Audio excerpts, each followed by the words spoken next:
Well, one day I decided to sign up at a gym because I was getting a bit out of shape.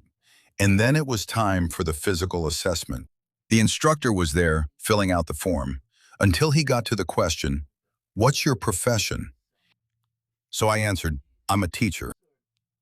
He looked at me and replied, "Poor guy." Well, I admit that I wasn't particularly upset by that answer, but it made me think, why is our profession so poorly regarded and undervalued by society in general? While there are many different answers to that question, in this video, I want to bring up one that particularly bothers me a lot, which is the so-called vocation. Well, I believe that all teachers have a certain romanticism about the profession, especially those who are just starting out. That classic mentality, I'm going to change the world, I'm going to change education, until you come face to face with reality. Lack of appreciation for the teaching profession, neglect from the government, unruly students, and parents who think school is just a place to dump their kids. And today, when you hear the alarm clock at 6 in the morning, you just feel a huge weight. You feel deep regret for having chosen to be a teacher. Your stomach turns just thinking about stepping into the school. And worst of all, you feel an overwhelming guilt for feeling this way. You think you have failed, but the truth is much stranger. That guilt isn't yours. It was deliberately planted in your mind. And this trap is called calling.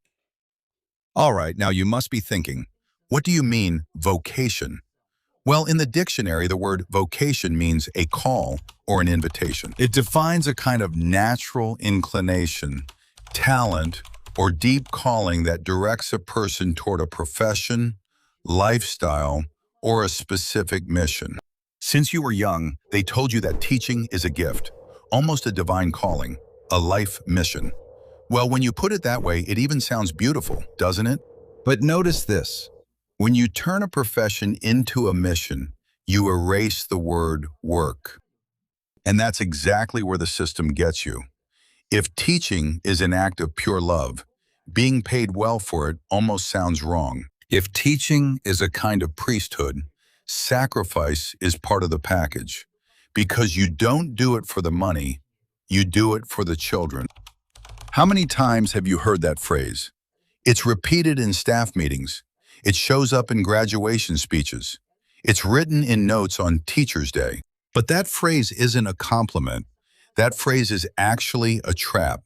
A very efficient trap for financial and psychological control, by the way. It's no wonder it's constantly repeated by politicians, including the governor of Sao Paulo recently. Every time they tell you to do it for the students, what are they really asking for? They're asking you to work for free, or at least to accept the terrible conditions you're subjected to. For you to grade dozens of tests on your Sunday afternoon, to buy school supplies out of your own pocket, to answer messages from students' mothers at 9 at night, and you accept all of this because, after all, it's your calling. The educational system uses your passion against you.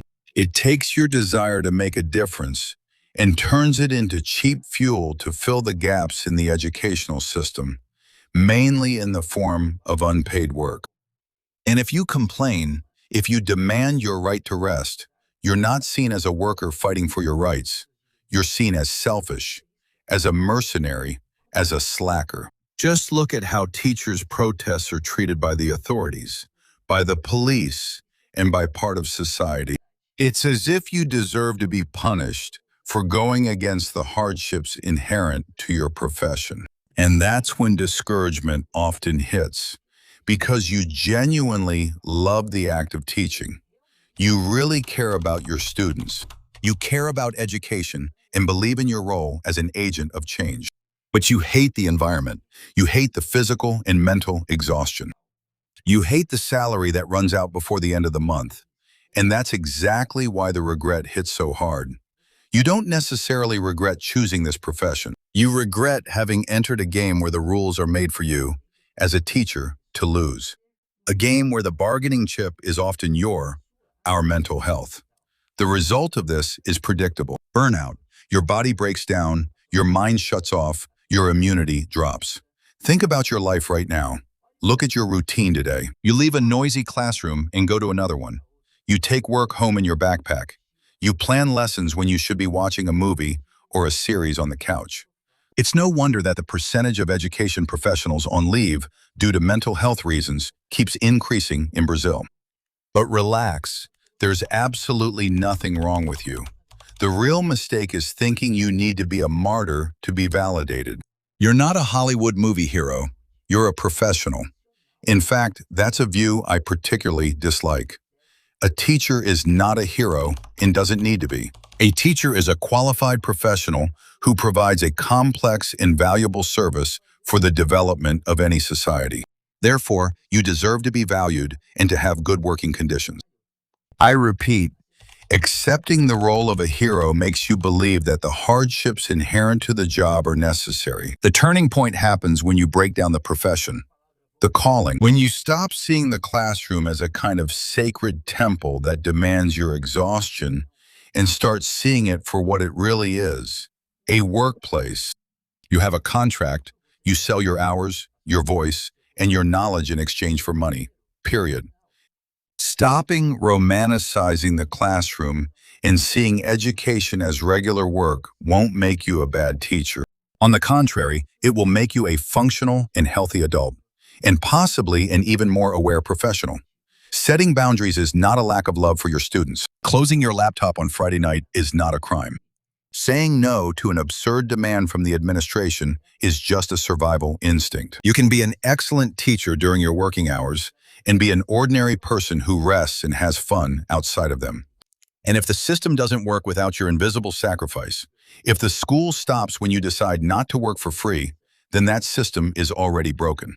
And it's not your job to fix an entire structure using your own health as duct tape. A friend of mine used to tell me this: if I can't handle all the demands during my working hours, it's not because I'm inefficient, it's because I'm being overloaded. Well, on second thought, today I think he wasn't so wrong after all. Your regret today is not a moral failure. It's an alarm going off inside your head. It's your body warning you that this equation doesn't add up anymore. Listen to that alarm. Don't let the dark trap of seeing it as a gift keep you hostage to your own empathy. You don't have to save the world. Sometimes the only thing you need to save is yourself. And it all starts by remembering that teaching is just a profession, not a prison sentence. So take care of yourself, improve yourself, always seek the best possible working conditions, and always fight for a fairer, more inclusive, democratic education that values its professionals. Well, I don't know if that sounded pessimistic. It was just me venting. But tell me, what did you think of my reflections? Write your thoughts below about education, about teaching, and about what was said here in this video. And also check out in the video description the Geo Illustrata materials to make your teaching routine a little easier. Thanks. See you next time. Bye-bye.